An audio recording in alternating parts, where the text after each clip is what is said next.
instincts are absolutely out of this world. And then, Lord, he's got this mind that's full of clarity. You know, he sees things so fast because he's clear with this thought process. And so the instincts and the clarity that he plays with have been incredible in his first couple starts. Didn't know you were a Penguin expert. Yep. Key, how about Justin Herbert?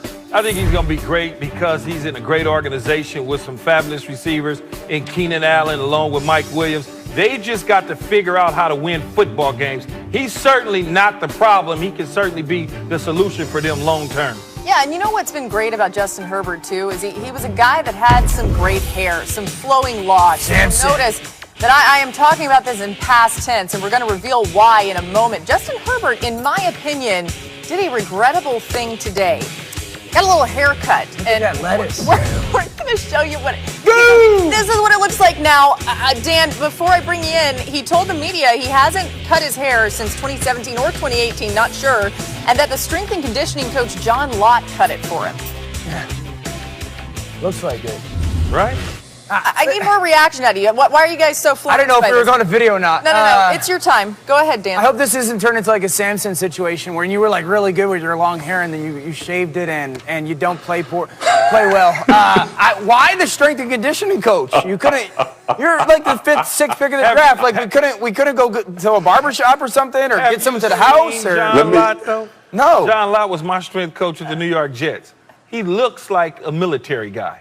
And that's how Justin looks right now. This looks like he's in the military. But he also looks like, you know that Rivals pick when you was in high school and you got the whole deal? You were a 4-star at 17 years old. 4-star, 17-year-old. Yeah, we go with the ESPN recruiting rankings. But, Marcus, when you see this and you imagine the strength and conditioning coach doing it, what comes to mind?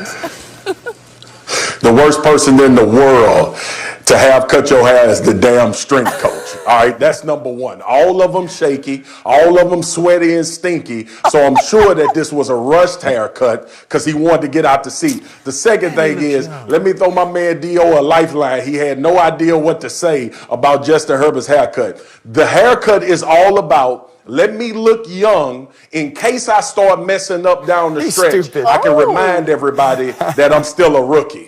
Yeah, that's all that was. I love it. Also, Marcus, I love that it was you that was throwing shade at strength and conditioning coaches. But anyway, we're going to leave that right there. Yeah. How about let's get to the Browns? They found their rushing attack in a rocky 10-7 win over the Texans last week. It was Nick Chubb's first game back after suffering a knee injury back in week 4.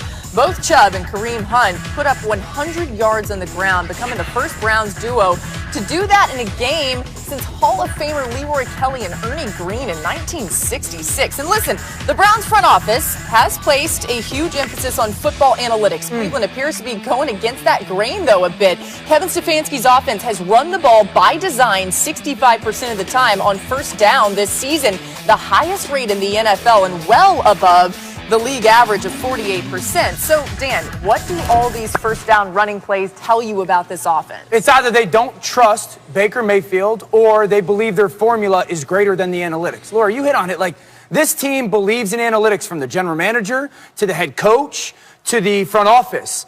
And everything in analytics tells you throw the ball more on first down. Well, last week they came out and did that. I know, Browns fans, I know the weather was bad. I get it.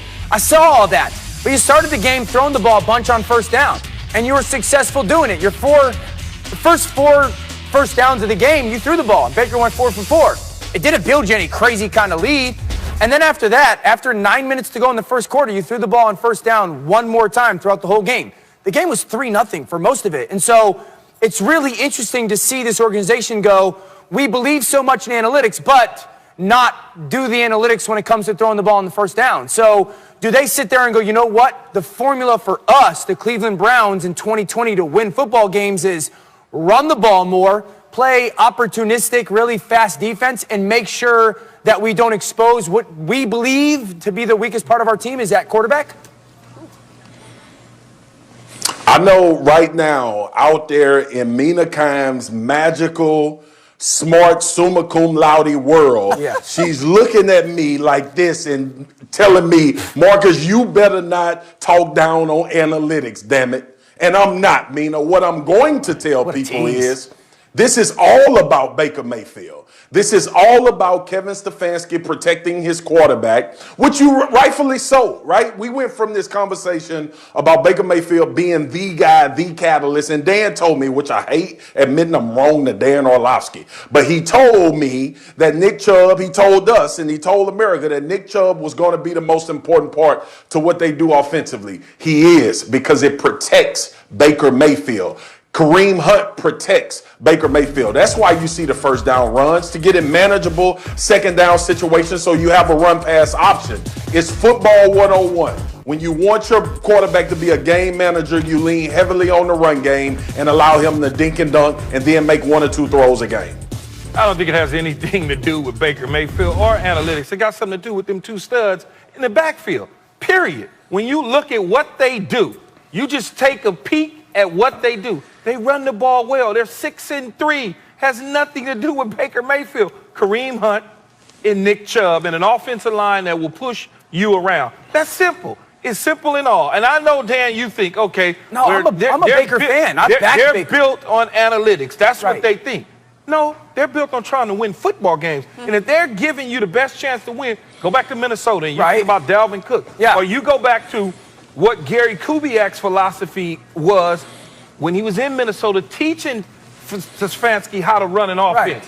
Run the football. Do what we did in Denver. Do what we did in Houston. That's simple. And I'm with you. I've been a Baker believer, and I've had his back. But all I know is this. You don't need to tell me what you think of a player. All I have to do is watch the tape. This is 9 games of data that tells me 65% of the time. So if I call 20 first down plays, 15 of them are going to be runs. So let me ask you this, 2020, that's very odd. Let me ask you this, though, Big Dog. On that list, we got Cleveland. We got Tennessee. We got the Ravens. Are we to believe that the Ravens don't trust Lamar on first down? And are we to believe that Tennessee doesn't trust Tannehill on first down?